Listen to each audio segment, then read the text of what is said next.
All right. Hello, everyone. And hi, Karen. Hello, Stephanie. You are looking beautiful and so colorful today. When you first hopped on, I didn't say that, but I thought, oh my goodness, look at the color and the energy. Well, I'm the rainbow lady, so got them either side. It's perfectly, framed. I tried to do sort of something with mine, and I need to color coordinate those books. Oh yeah, rainbow order. Oh gosh. Yeah, I love those. Is your book one of those ones? There's several of my books there. Yes, I remember, yeah, you've written, wait, is it 10 or 11 now?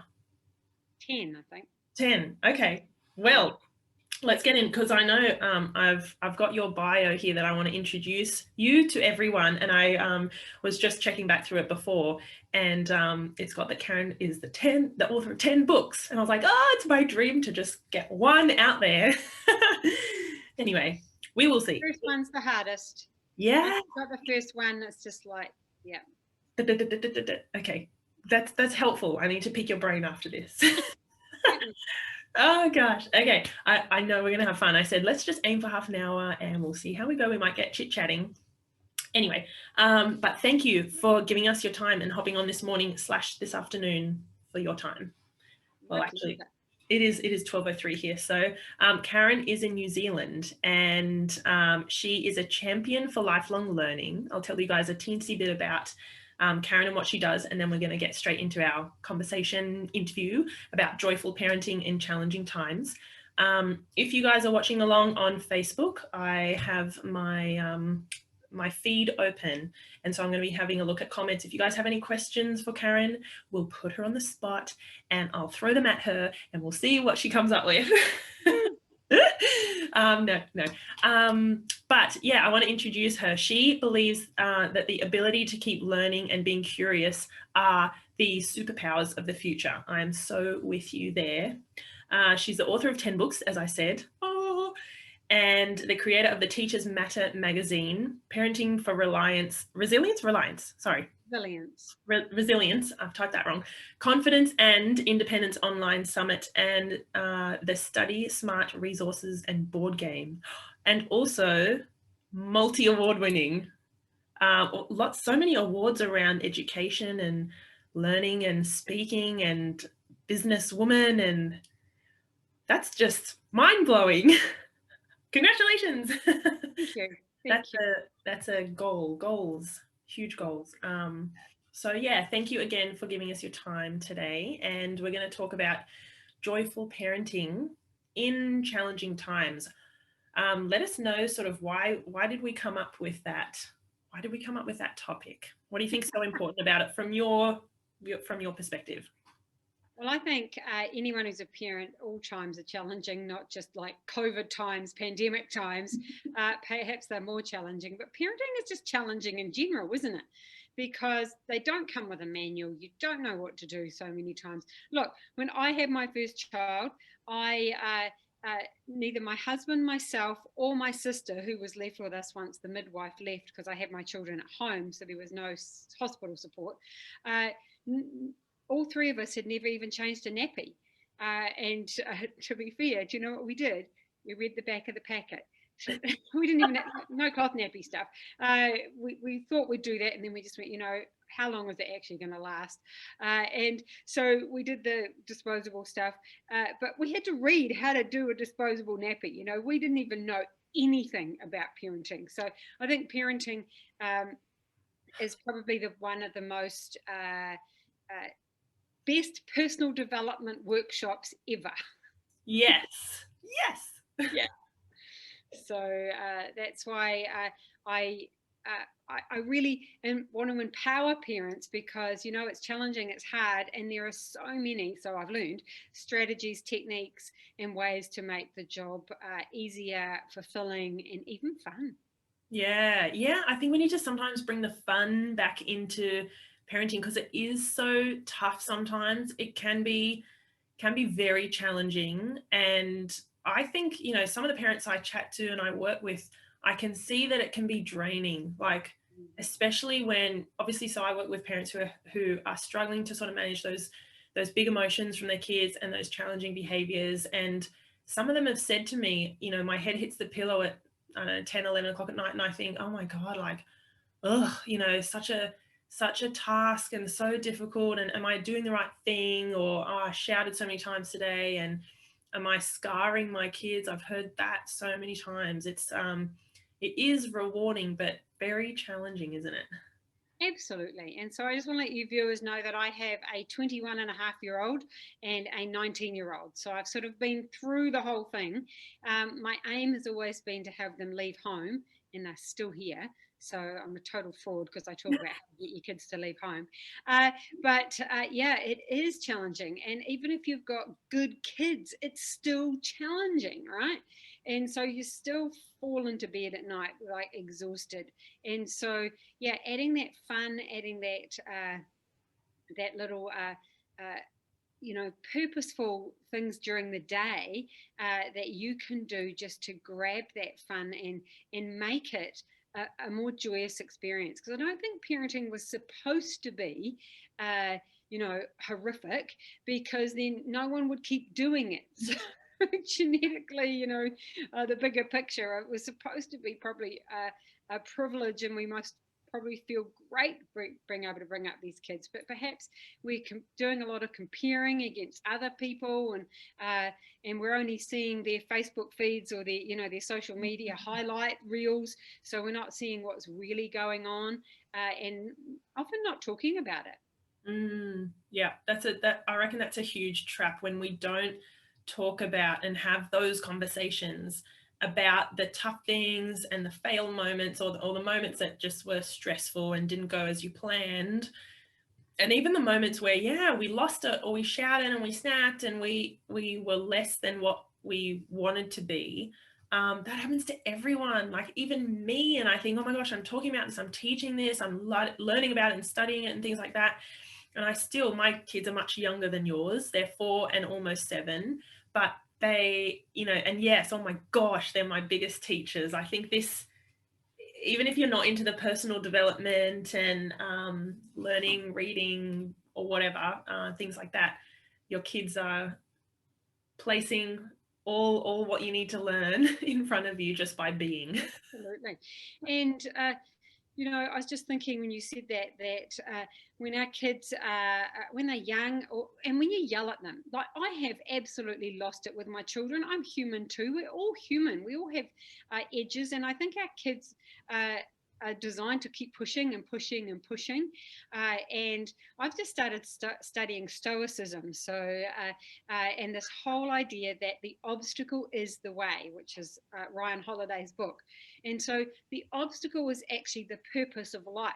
So when we yell at our kids, that's the obstacle. We've been hit a boundary, and we get a choice at that point what we do. Now, I remember having yelled at my daughter so hard that I was like shaking, and and at that moment I couldn't think. I didn't know what to do. So I went to Dr. Google and said, I've just yelled at my kids. What do I do? Oh. And do you know the answer was? Go and apologize. I'm like, well, yeah. I'm like an intelligent woman, and I'm like, oh, of course, I'll just go and sit and apologize. And it's like, oh, okay, it's okay to lose it. But I love this obstacle is the way idea, because it's about how you deal with each situation. That's actually the purpose of life, because that's when we get to develop our virtues and who we are. Ooh, that's huge. And I just I was talking to my business partner, who we both do emotional intelligence. And we were talking the other day, and she is looking into and learning about Stoicism. And I didn't get to ask her enough about it. And I thought, maybe I'll ask you, what is the difference or similarities between Stoicism and resilience? Like that idea of, I've done a bit of resilience training here in Sydney, in a organization called the Resilience Centre. And we looked at how obviously we need, and our kids need, to go through adversity in order to build resilience. We can't be a snowplow parent and get all the, possible tough moments and stuff out the way. So what are the similarities there, or what are the, I haven't looked I don't know enough to compare, but what I do know about Stoicism is it's about the problem solving. It's about being a person of action. So that's like, I'm only so new to this, but it's about being the person you want to be. So let me give you an example. You know what happened to me this morning, Stephanie, was I woke up to find out that my social media, my Facebook has been completely hacked, blocked, and just like Stephanie, I have many, many pages, many followings, and I have zero access to any of them. Now, I can get cross and angry, and but actually, and this wouldn't have happened maybe even a month ago, but I just went, do you know what? This is a wonderful opportunity for me to practice thinking flexibly and patience, because it could take 30 days. And so to be locked out of your own community for 30 days, it's like, I can get all, rough and ready about it, or I can just go, well, I'm going to practice patience. So I think that idea, I think there's probably a lot of similarities between resilience and Stoicism. And I think that the idea that it's about what you do and how you respond. Yes, yeah, how you respond. That's the other thing. When you were just speaking about it, it made me think of, I wonder if it's Thich Nhat, I don't know how to say his name, the Buddhist monk. Okay. Anyway, I'll find it and put it in the description. And it's looking at how life is not what is happening to us, it's our response to what happens in life and situations and things like that. Butchered that quote. Anyway, but that concept, like, I think, our kids and us as parents, we're going to go through times where we feel let down, or we get disappointed, or things don't happen as we plan, or we get really furious and angry at something, a boundary's been crossed or whatever. How do we respond to actually what has happened? Because that stuff's going to happen. Other people are going to, make a mistake or stuff up, or go too far. And how are we going to respond? And also that's modeling to our kids how they might respond in the moment. One of my favorite quotes is, children are great imitators, give them something to imitate. Something good to imitate, obviously. And look, I am definitely not perfect, and I've definitely not got it right at times. And but I think children, part of growing up as a child is to find the boundaries, because that creates security. So kids will just push and push and push and push until they can find the boundaries and go, now I'm safe because I know where. So I think a big message for parents when you're trying to build resilience, when you're trying to have kids be emotionally aware, is to allow the feelings and allow them to hit the boundaries, and then hold the boundaries tight. Yeah. And so we have done that with our children, and they would tell you that we're mean parents some of the time. And I love that. In fact, can I give you an example? Yeah. So when my son was 14, we had a rule in our house that there's no technology allowed after 9 p.m. at night. In fact, there's no technology allowed first thing in the morning, because we knew TVs, computers, videos, anything, because we knew how that shortens the attention span for a child. The second thing was that they weren't allowed any technology in their bedroom whatsoever. So 9 o'clock at night, all technology went off and the kids went to bed. Now, this didn't mean they had to go to sleep, but here's the truth. By 9 p.m., my husband and I were sick of them. So it's like, you go to bed, you go to your room. We don't care what they do in their rooms, but there's no technology in there. This changed when they were 16, so I'll just let you know that. But my son at the age of 14 came to me at 5 to 9, when the technology is supposed to be going off at 9, and said, oh, I've got a big assignment due tomorrow. I have to use the computer. And I said, well, you've got 5 minutes. He goes, no, it's going to take longer than that. And I said, well, I'm sorry, you've got 5 minutes. You know the rule. And then his little sister, because little sisters are wonderful, she calls out, well, you shouldn't have been on the Xbox all night, should you? Yeah, I'm like, bingo, because that's the truth. Because have never been that parent who's nagged them about their homework, because that's not my responsibility. When I went to the parent-teacher meeting and they said I had to sign the homework diary every night, I said, why? It's not my responsibility, it's his. I refused to sign the diary. And the teacher looked at me and went, I've never thought of it that way. Because if I have to sign it, it becomes my problem every day. It's his problem, not mine. So he comes to me 5 to 9, needing to use the computer. And then I say, no, he can't use it. Well, he's got 5 minutes. And then he goes through 3 phases. And I think this is really important for parents to understand. There's 3 phases kids go through when they want something and they're pushing a boundary. There could be more. This is just what our children did. So the first one is the begging stage. I will do anything. I will wash the car. I'll do the dishes. I'll vacuum the house. I will do anything. I'll be a slave for a whole week if you just let me use the computer. And so they beg and they grovel. And so after, he's finished his begging and grovel, I look at my watch and say, you've got 3.5 minutes. Then they go into phase 2. Now, phase 2, ready? This is loud. It goes, I hate you. You're the worst parent in the world. I hate you. And as they get older, they also try the guilt trip of I'll kill myself, which is a horrible, horrible thing. And it's not true because it's happening in that moment, and it's happening in that if you hold the boundary, then they're not going to, it's going to stop, because here's what happens. When they go hate you, I think to myself, good, I'm holding the boundary, I'm doing a good job. So it's how I reframe it. It's like we all hate our parents at times. We all wanted to live with the parent across the road or the parent next door or our best friend's parent at some point in our life. So I'm like, when my kids say I'm moving next door, I'm like, can I help you pack? They've never left. So that's phase 2, when they tell you they hate you. And then phase 3, when you're a 14-year-old boy, here's what phase 3 looks like.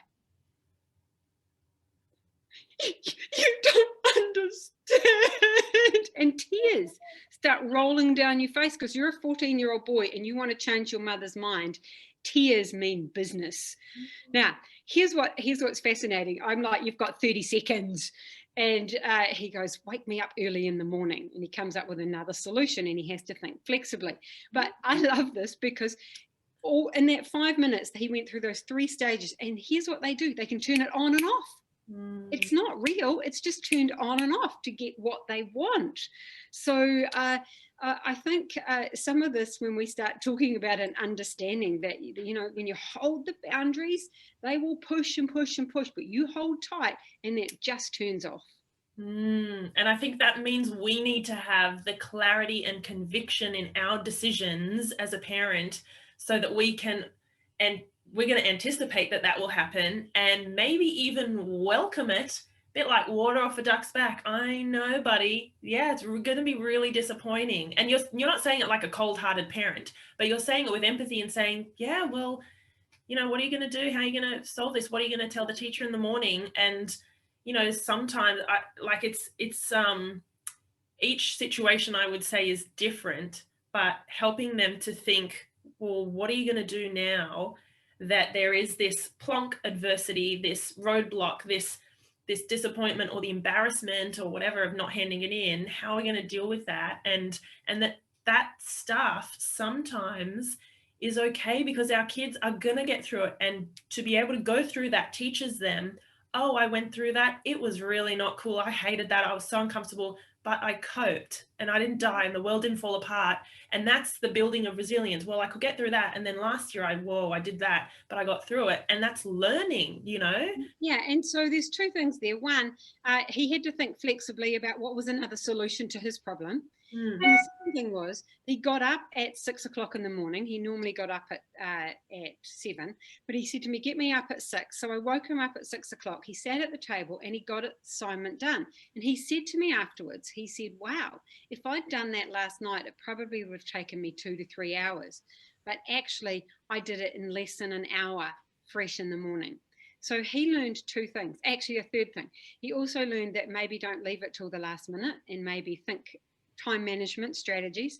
So some of them have to do that lesson over and over and over again to get that one. But then he learned that actually I work better first thing early in the morning. Doesn't mean he likes early in the morning, but when there's something important, he now actually does. At 21, he'll get up early in the morning to focus on the things that are important. Wow. So that lesson came all the way back from when he was 14. Yeah, and he's still got that with him now. That's invaluable, that stuff. Yeah. So when you hold the boundaries now, you're helping them later on, not just now, but those skills later on. And do you think that holding and learning how to have these solid, strong boundaries, how to set them, how to hold them and maintain them in the moment, do you think that starts when they're at that teenager level, or maybe earlier when they're even Right, in, toddler and right at that toddler stage. yeah. Like just having those clear boundaries of what they can and can't do, what's your non-negotiables, and you don't have too many of them, but you just want to make sure that there are some non-negotiables, that these are the rules around here, this is how we do it around here, it's your house, it's your child, and so that they know, because when they go out into the world there are rules, right? You can't drive your car at 150 kilometers an hour. You can't skip your mortgage payments just because you don't feel like it. You can't just not show up to work because you had a late night the night before. Well, you can, but there are consequences, right? So there are rules in the world. So they need to learn about how to deal with those rules. Yeah, definitely. I think that's so important. And I think sometimes from my experience, different parents with certain personalities or habits and things can really resist setting boundaries. It's almost like they need me when I'm coaching them to give them permission. Does that make sense? Like you do need to sometimes, I don't like the saying being cruel to be kind, but being strong and firm because of you're doing this for the best reason, for the absolute bigger picture. Yeah. Bigger picture. And then, of course, Stephanie, one of the things you and I talked about that I do that I know parents love, and this is how you bring the joy back, because kids are going to cross the boundaries. They're going to get things wrong. They're going to do things that aren't appropriate.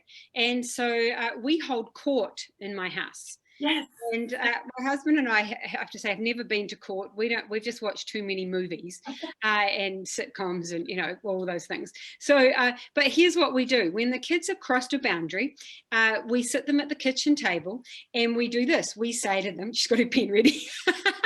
we say to them, this court is in session. And then we hold court. Now, this first time my daughter did this, was in court. She burst into tears and went, I've never been to court before. It was hilarious. So this is the joy as a parent, right? Because we would say, so you're hereby charged with, how do you plead?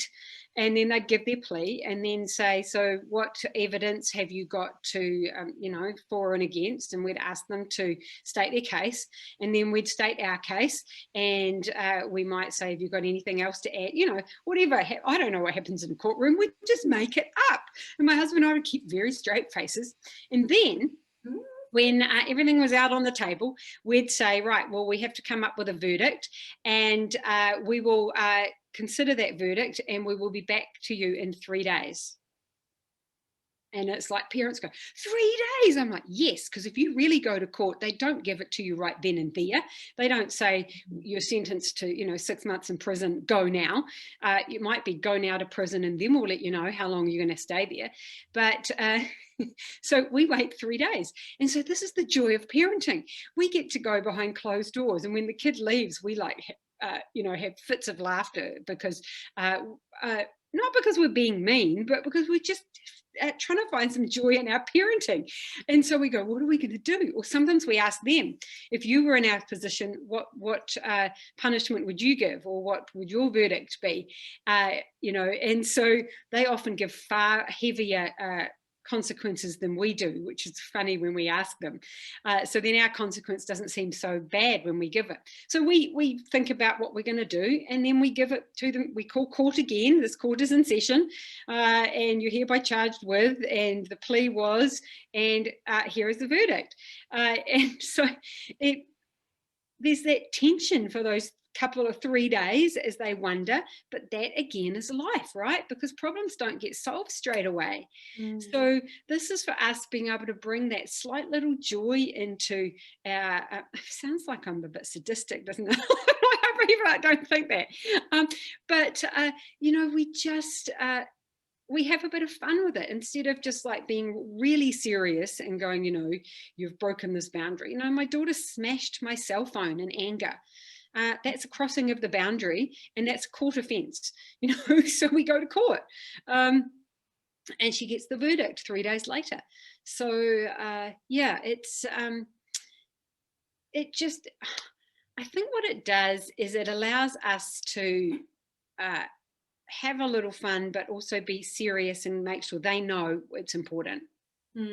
Yeah, because I think there are so many times when we do need to have a strong boundary, or when something has happened, and in real life, there are consequences. In the classroom there are, with friendships there are. If you're consistently mean, or isolate another friend, you're going to lose friends over that. People will not want to spend time with you, same as in the workplace and things like that. So there is that that need for us to, as we have a fully developed brain, and we know they don't, and we have the life experience that they don't, we need to be able to pass on and coach and guide them with, hey, when this happens, then there are going to be like the cause and effect, that flow on of, well, then this, it doesn't mean we have to, I just wrote about the differences between consequences and punishments in an article, because I thought sometimes parents accidentally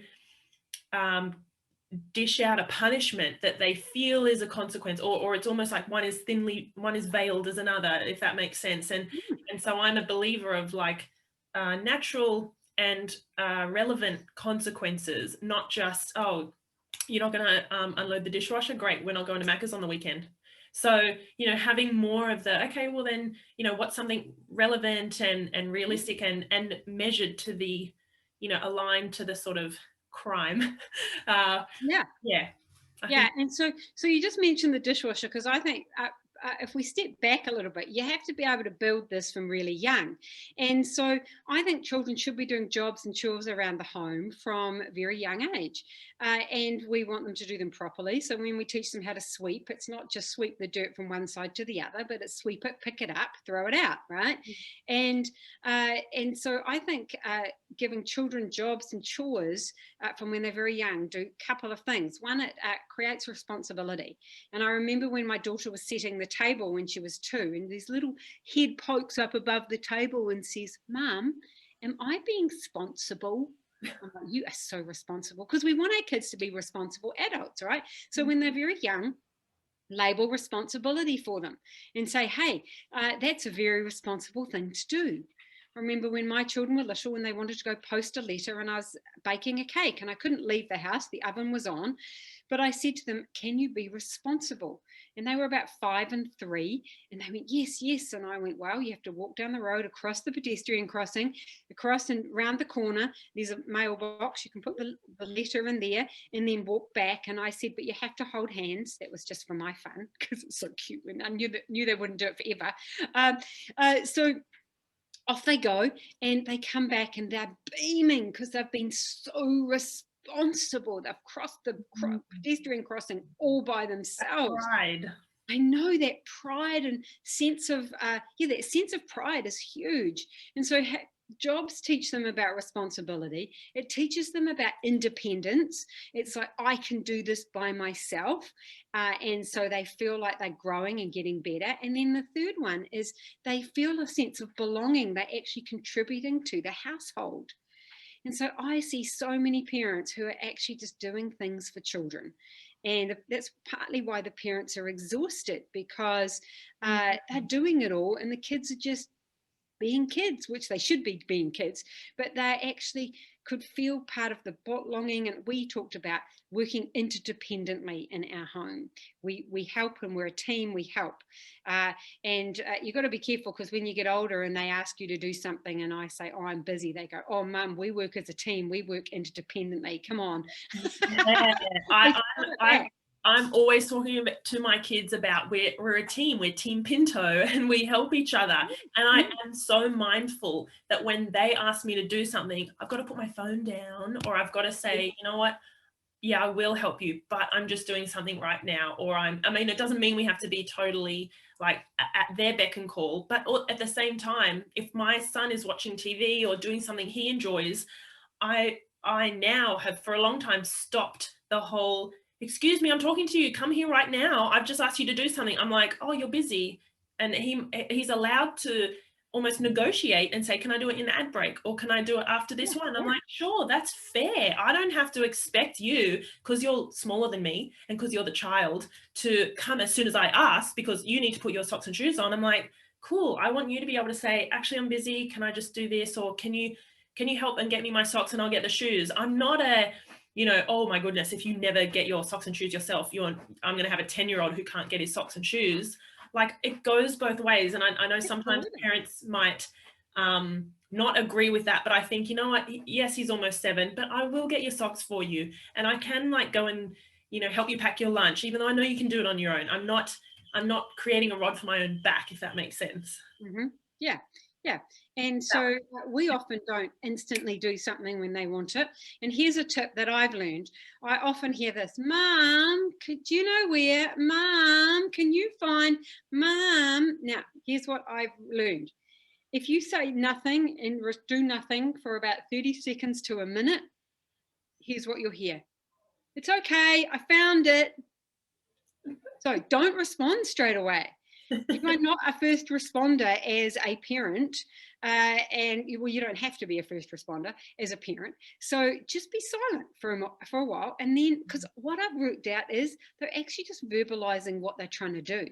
I don't know if any other people are listening or watching have ever done this, but I often find myself walking out of a shop and then mumbling to myself, now where am I going next? And I say it out loud, and there's no one there. And then I feel a real dick, a dork, for saying it out loud. But I'm like, actually, that's what our kids are doing. They're just going, Mom, do you know where my socks are? And they're not actually wanting us to find their socks. They're just verbalizing that they're trying to find something. Yeah, that's so true. And I think that's so natural and so normal for them to sort of, I'm trying to think of an example because it just came in my mind about where my kids also kind of speak their thoughts, almost like they're missing a bit of that filter, which we know that they are, but sometimes I'll catch them. I'm trying to think of an example, but speaking out loud what they're going to do or what they're thinking about or what they're drawing about. And I can tell that they don't need a response, or they're just thinking out loud. And you can just let that stuff happen. That's a classroom technique that we teach when we help with teachers to help children be aware of their metacognition, or their thinking about their thinking, is we get a soft toy. I don't have one here. So we get the soft toy and they talk to the soft toy, and the soft toy talks back to them. Well, it's really them doing the talking backwards and forwards, but then after a while they think to the soft toy and the soft toy thinks back to them. And then the very sad step is we get rid of the soft toy and they do their own thinking. But it helps them become aware. So it's part of this process. Now, I've seen this done in 5-year-old classrooms. I've seen this done in 10-year-old classrooms. I've seen this done in year 12 physics, wow. Where when students have problems, they verbalize it out loud. It's called thinking aloud problem solving. And it helps. Think about when you as an adult, when you start chatting with somebody about something, it suddenly clarifies your own thoughts. And so being able to say things out loud really does help. Yeah, and that makes me think of this little analogy I use when, so I'm an accredited anxiety therapist for kids doing this particular program here in Sydney. And we teach in the first 1 and 2 sessions about the fact that if we were a little cartoon character, we would have a little thought bubble up here with our thoughts, which are the things that we're thinking in our head, the words that we're thinking, and just drawing attention to the fact that we do have thoughts, and that's that little voice in our head. And what would that be thinking in this situation? And we obviously look at calm, realistic thoughts versus worried, anxious thoughts, but just having that awareness that kids, we don't get taught that. And I don't know, I feel like I learned that in my 30s, like that, oh my goodness, that's something that I have, that I can control, that I can challenge. I can challenge some of those thoughts. I think that stuff is so empowering for kids. It is. It's so empowering to understand that you have the ability to control your thoughts and your emotions and what's going on for your life. Yes. Oh gosh. Okay. We could talk for a long time, but I want to ask before we hop off, where people can get in touch with you, or how you give us a bit of info about your work and what you do with kids and parents. So my website is spectrumeducation.com. And there you'll find lots and lots of information. We have a parenting summit coming up in October.